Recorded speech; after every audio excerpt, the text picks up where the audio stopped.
Acoustic neuroma, aka vestibular schwannoma. The cerebellopontine angle is where these are generally located. The brainstem is medial. The cerebellum is superior and posterior.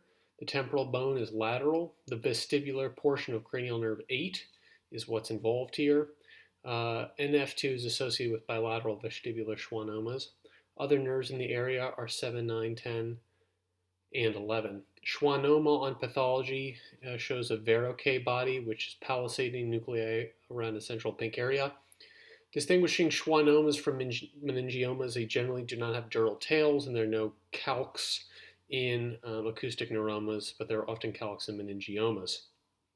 Workup audiometry, obviously you want to get an MRI. There's no biopsy that's needed. NF2 testing if you have bilateral disease.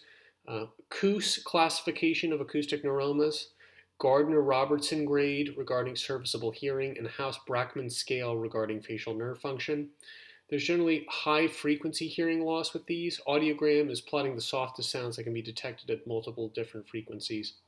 Management, you can consider observation for elderly patients for significant medical comorbidities or very small asymptomatic tumors versus SRS or EBRT versus surgery. External beam or SRS both offer greater than 90% local control.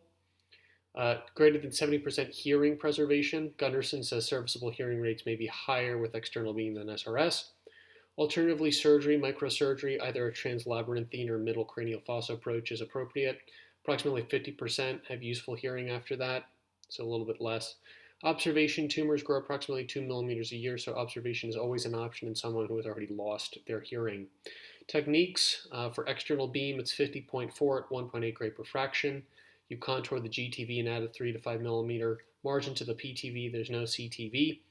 SRS dose is 12 gray to the 50% isodose line. You might consider external beam for larger size lesions or for lesions abutting the brainstem. Constraints, external beam, 95% of the PTV gets 100% of the dose. Keep a brainstem less than or equal to 12 gray. Try and keep the facial nerve less than 13 gray. Retro evidence that nerve dysfunction is higher if it gets 13 gray or more. Toxicity and follow-up.